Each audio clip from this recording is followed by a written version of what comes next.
It's the most common female cancer globally, so we're discussing breast cancer. Our guests are Dr. Stephen Barrett. He's a general surgeon with Southeast Georgia Health System, and his patient, Dicy Peppers. This is Health Matters from Southeast Georgia Health System. Thanks so much for joining us. I'm Joey Waller. Hi there, Dr. Barrett. Dicy, welcome.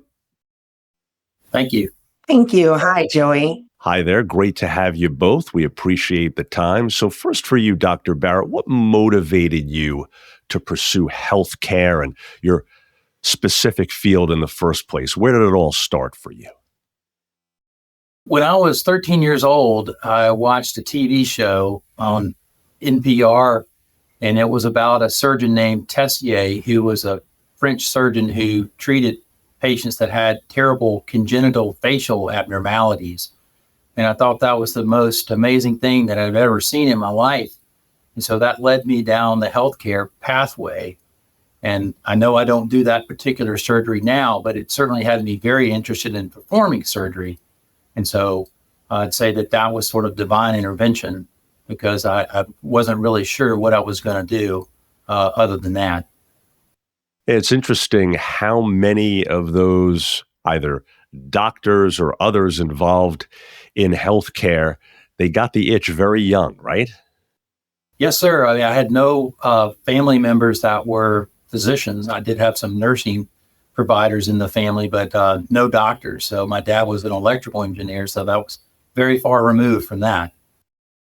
Interesting. So Dicy, we've got to ask you before we go any further, tell us about your first name. Rather unique, beautiful name. Where did you get it from?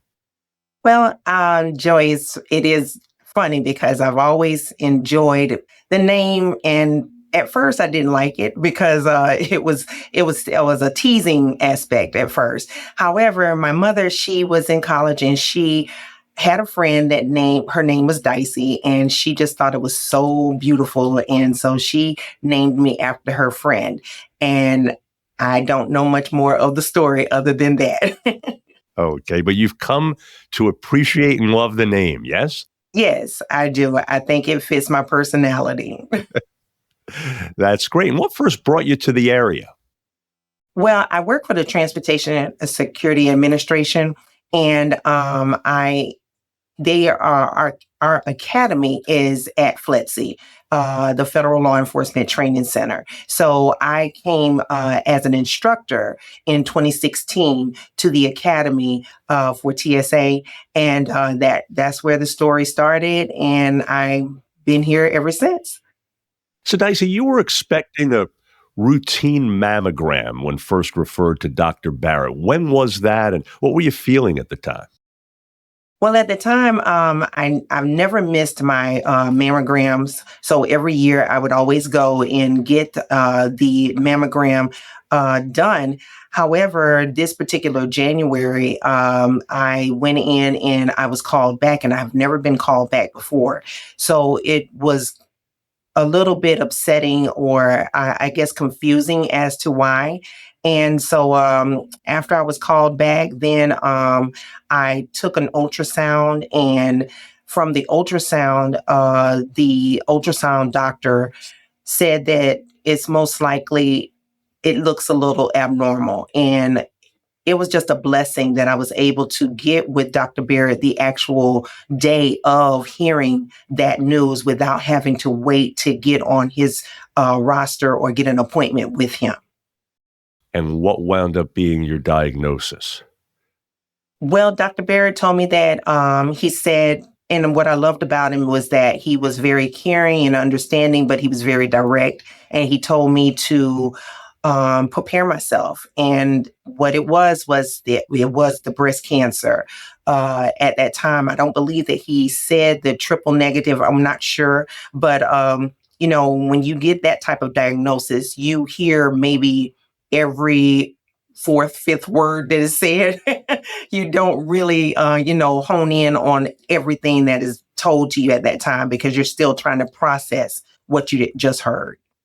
I can imagine that. And so how did you react to that news, Dicy, and keep things focused and grounded under the circumstances? at that point, the reaction is, or the way I reacted was I remained calm.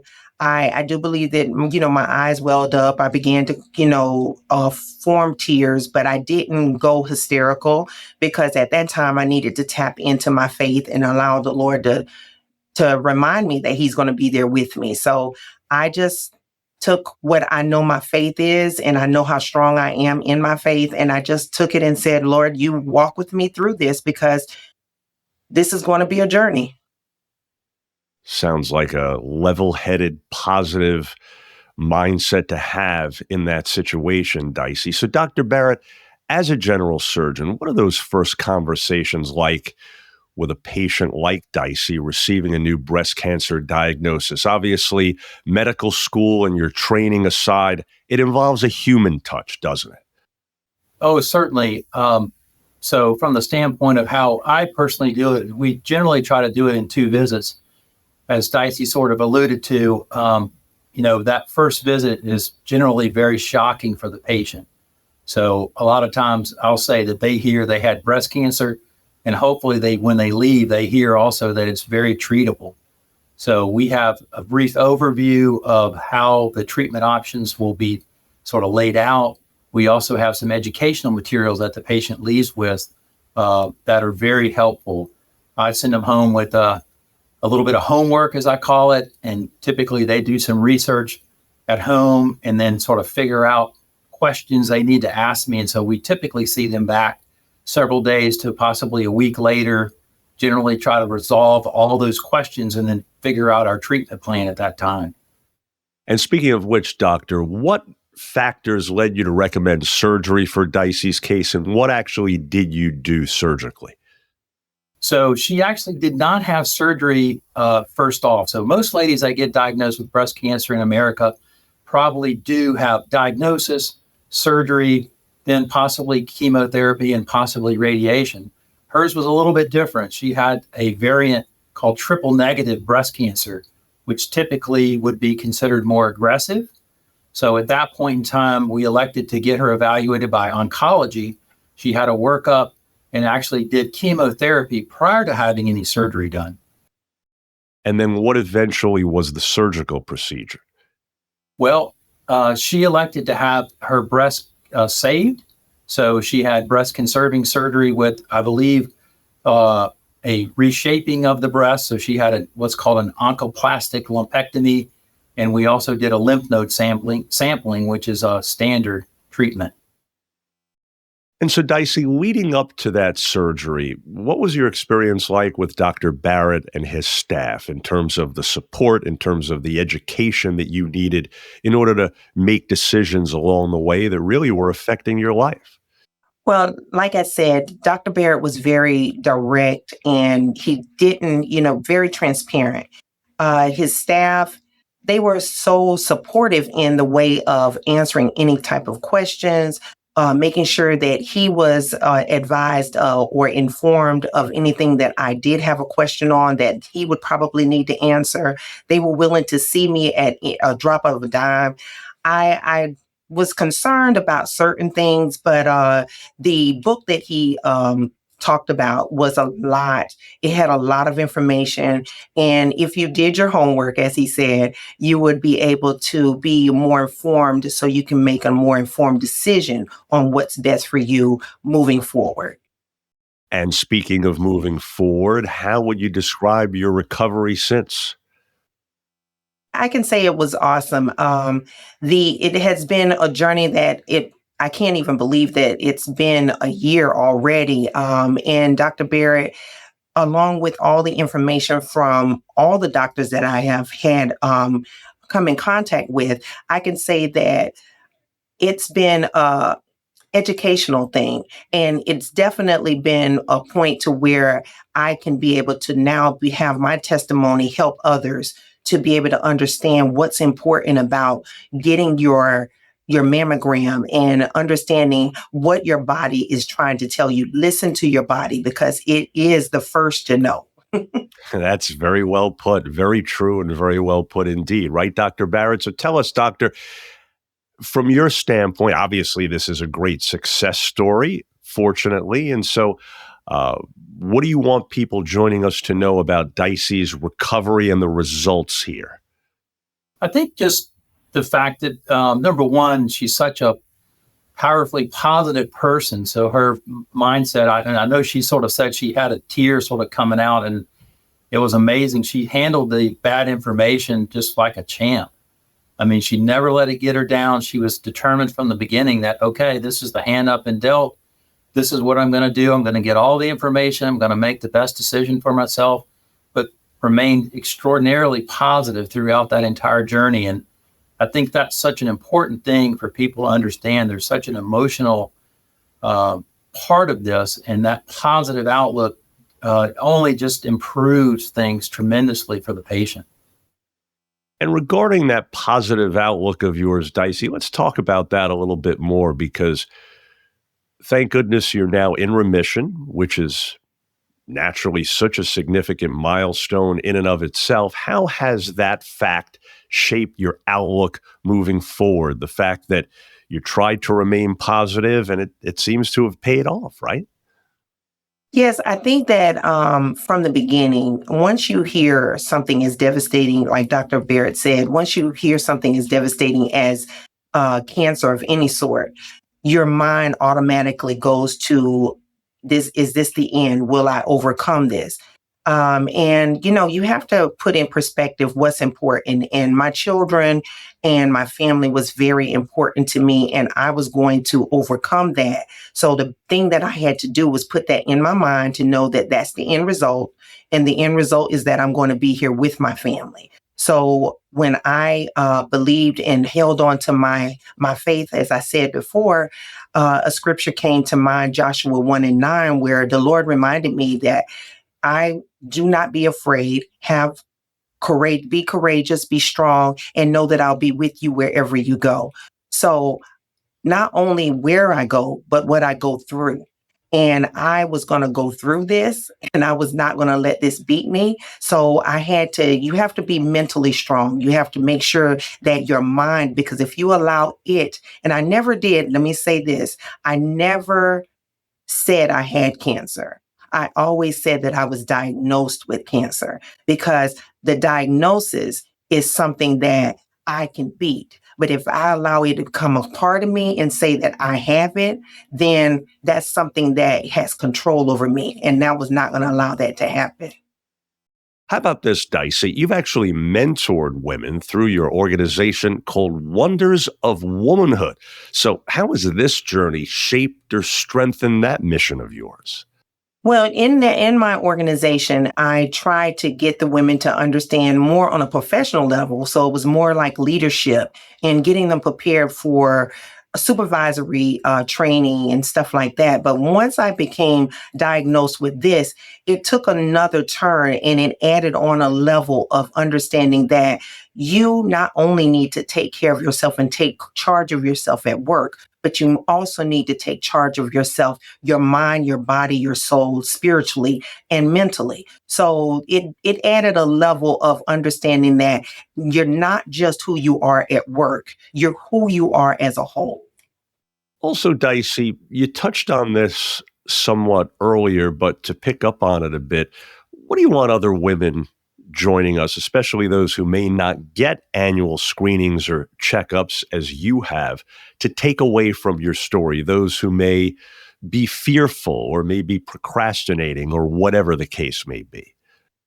What I would like for all women to understand, whether they get their annual screenings or not, is to understand that if you go in with a positive mind and you go in early detection is very important. And whether they get it early or they get it sometimes a little bit later than what they would like to, just know that you can beat it if you can remain positive. Just remain positive. But mostly get it done, because your help is with those that know how to give you the treatment, know how to give you that support, because what you're thinking is fear, and fear is false evidence that appears real. So take charge of your health and take control of it by going and getting your screenings as soon as possible every year. I love all these philosophical phrases that you're hitting us with, Dicy. I wish I had something to write these down. I'm going to have to go back and revisit them. Thank you. Absolutely. Dr. Barrett, just a couple more things here for both of you. Doctor, what's one thing you wish more people understood about that early detection and breast cancer treatment? What's the takeaway here today? I think the basic gist is that, you leave all options available to yourself if you find it early. So the analogy of if you find something that's the size of a green pea, then that obviously is going to allow a woman to save her breast.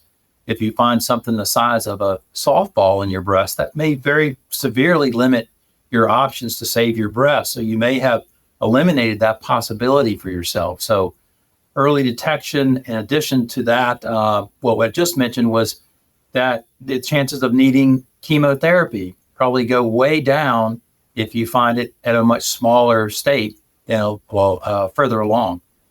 As a woman that obviously brought a lot of faith and positivity to this experience, how has this journey strengthened that on your part? For sure. I think that what don't kill you will make you stronger. And this right here has strengthened me in more ways than I can even imagine. It strengthened me to be able to be a model for others to see that I went through it and I made it, so you can do that same thing. If I can be a model for someone else's journey, I could be a testimony to someone else just to strengthen them, support them, and let them know that you can overcome them, then the impact, the journey, it was not void. And I don't believe that the Lord allowed anything on he won't put more on you than what you can bear. And sometimes you just have to have each other. You have to be strong for each other and just let everybody know it's not just family. It's a circle of love between everyone, and whoever is going through it, if they just know that they can overcome it, if they just believe. Perfect words indeed under the circumstances. Finally, for you, Dr. Barrett, how rewarding for you to be able to help a woman like Dicy in this situation. This is what it's all about, right? Exactly. I mean, I couldn't say it any better than she just did. I mean, from the standpoint, you meet lots of different people in your practice, and you meet some really special ones, and she's certainly a real special one. Just the way she handled the diagnosis, how, as we said, positive she was throughout the entire experience, how she's willing to come on this podcast and help other women and sacrifice her time for others. Is very endearing. Yeah, people can learn a lot from your experience, Dicy, and the way you've handled it in more ways than one, that's for sure. Well, folks, we trust you're now more familiar with breast cancer. Dr. Barrett, please keep up all your great work. Thank you. And Dicy, congratulations on your remission, continued good health, and thanks so much for sharing your very inspirational story. Thank you so much for having me.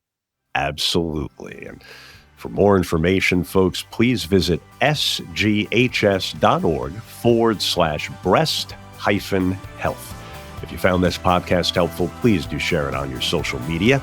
Thanks so much again for being part of Health Matters from Southeast Georgia Health System.